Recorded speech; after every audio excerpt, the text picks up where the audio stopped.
E tem um assunto, Josias, que é extremamente grave e preocupante, tá? Entre as reportagens mais lidas na nossa página, que é, infelizmente, a morte de uma mulher de 48 anos, uma maquiadora. Ela morreu na recepção de um edifício depois de fazer um procedimento de remodelação no glúteo e coxas. Ela fez esse procedimento aqui em São Paulo, no Brooklyn. O nome dela é Roseli Fernandes. Ela chegou a dizer para a filha que achava que ia morrer depois de passar mal com a intervenção estética. Tinha feito esse procedimento na manhã de segunda-feira na clínica, que fica em um edifício comercial. Começou a passar mal no hotel onde ela estava hospedada. Roseli avisou a médica por mensagens. A profissional pediu para a paciente voltar ao consultório, mas ela passou mal e teve uma parada cardiorrespiratória na recepção do prédio. A médica fez massagem cardíaca até a chegada no SAMU, mas a mulher acabou morrendo no local. Roseli morava em Mato Grosso do Sul, veio para São Paulo justamente para fazer esse procedimento e o caso foi registrado como morte suspeita e está sendo investigada. Para a gente entender, ela pagou R$54 mil por essa intervenção estética.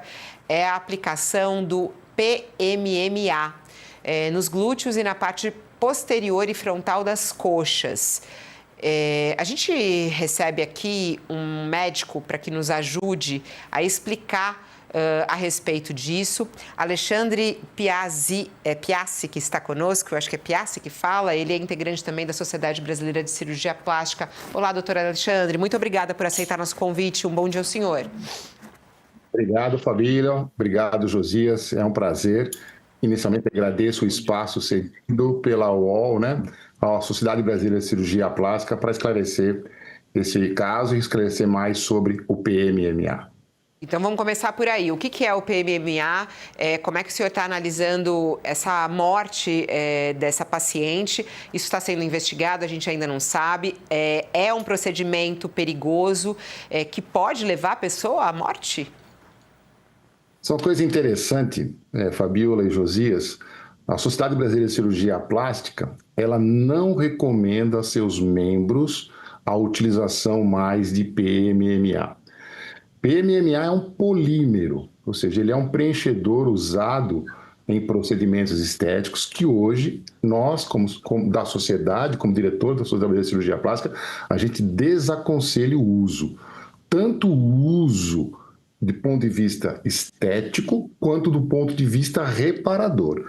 Então, hoje fala para nós não usarmos mais. Ele é um preenchedor definitivo, ele vale ressaltar que ele não está proibido pela Anvisa, mas a Anvisa tem uma tendência a liberá-lo só para causas ou para usos reparador. Se usava muito e a liberação era maior para pacientes com HIV positivo. Mas hoje em dia, os antirretrovirais não deixam mais aquelas sequelas de gordura, aqueles acúmulos de gordura, que nós chamamos de lipodistrofia, perdão. Então, hoje, os antirretrovirais não deixam mais isso. Então, o pessoal, portador do HIV também não precisa mais do PMMA. Além disso, existem outros preenchedores que são absorvíveis, entre eles a própria gordura do paciente ou o ácido hialurônico. São muito mais seguros. O PMMA como eu posso falar para você, é um acrílico. Ele é micropartículas, monte de esferinhas, microesferas, que coloca-se no paciente em vários níveis. Você pode colocar na pele, um pouquinho mais na pele abaixo, que é o tecido celular subcutâneo, um pouquinho mais abaixo face, um pouquinho mais abaixo o músculo, e um pouquinho mais abaixo perto do osso periósteo. Ele tem várias camadas que pode ser injetado o PMMA. E o PMMA não é absorvido mais, ele fica com o paciente. Esse é um grande problema. Ele fica com o paciente e ele pode dar várias reações. Tanto reações locais, com inflamações, infecções, ou seja, alterações crônicas, como alterações sistêmicas, com volume um pouco maior, a gente pode ter hoje, a gente sabe que pode ter alterações renais importantes. Começa com uma hipercalcemia, levando a alterações renais e insuficiência renal. Então, não tem por que usar mais o PMMA, perdoe-me, o polimetilmetaquilato. Não tem mais por que usar. A Sociedade Brasileira de Cirurgia Plástica, numa resolução colegiada, foi decidido que a gente não quer mais que os cirurgiões plásticos brasileiros utilizem o PMMA. O senhor está dizendo que é desaconselhável o uso desse PMMA. Ao mesmo tempo, o senhor diz que a Anvisa não o proibiu. Há uma recomendação da entidade médica. Agora, o que leva um profissional a utilizar esse PMMA? É questão econômica? É mais barato do que outros procedimentos? O que faz com que um profissional utilize esse produto? Essa é uma pergunta excelente. A gente sabe quem estuda muito, acho que a medicina hoje ela está bastante fomentada com artigos médicos, com pareceres, com diretrizes.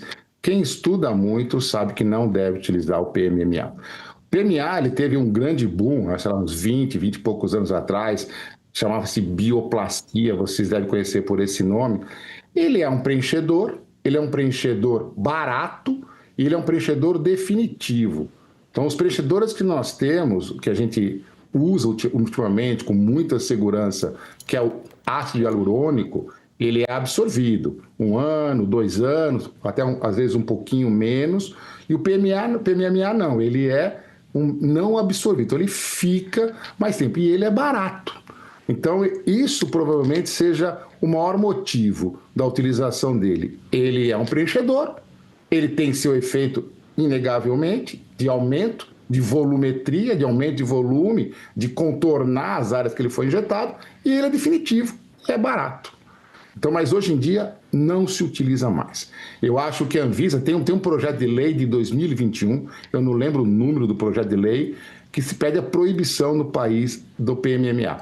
A gente hoje está em consonância muito com a Sociedade Brasileira de Dermatologia. A presidente eleita também é contra o uso de PMMA, tanto em estética quanto em reparadora. A Anvisa tem uma permissão maior para cirurgias reparadoras, principalmente, como eu falei, sequelas de antirretrovirais em pacientes HIV positivo, mas hoje não precisa mais. Hoje a gente tem outras tecnologias, com tecnologias mais efetivas, e mesmo as sequelas dos antirretrovirais são menores. Perdão, Fabiola. Não, o senhor estava falando da Sociedade Brasileira de Dermatologia, assim como a Sociedade Brasileira de Cirurgia Plástica, são contrários ao uso. Só para ficar mais claro e deixar isso muito claro à nossa audiência, né? Por exemplo, o caso, nesse caso específico dessa maquiadora, que infelizmente morreu após a aplicação, a médica responsável pela remodelação, ela é uma médica, Tabita Nunes Marcolino, ela disse ter usado 100 seringas para aplicar a substância na paciente. Só para ficar isso muito claro, é proibido o uso ou não? Quer dizer, essa médica errou ao fazer esta aplicação? Cometeu um crime? Não, o uso não é proibido. O uso no Brasil ele não é proibido. Existe uma tendência a ser proibido. Em alguns países já é proibido. Nos Estados Unidos pode colocar mais um volume muito pequeno, mas está também uma tendência a não utilizar mais o PMMA. Não existe uma proibição formal, não. Existe uma tentativa hoje da Anvisa de não proibir e deixar mais para a parte reparadora e não fazer em cirurgia estética, mas não está proibido.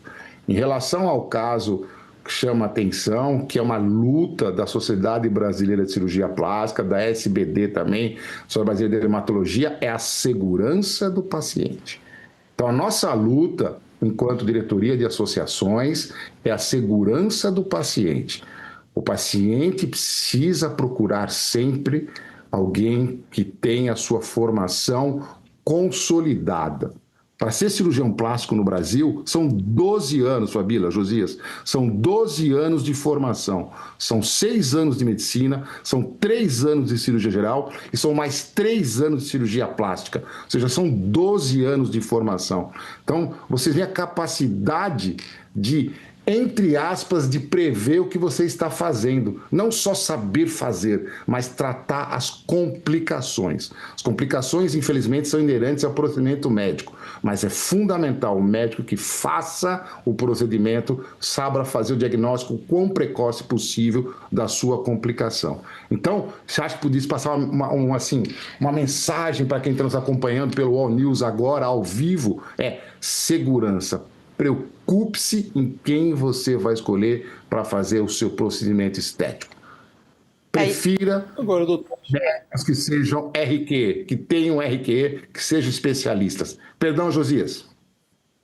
Não, essa preocupação, até no Brasil a gente costuma noticiar que é muito frequente isso, né? A pessoa se submete a um procedimento estético, às vezes nem precisa, você vê pela aparência, a pessoa nem está precisando daquele procedimento, mas se submete.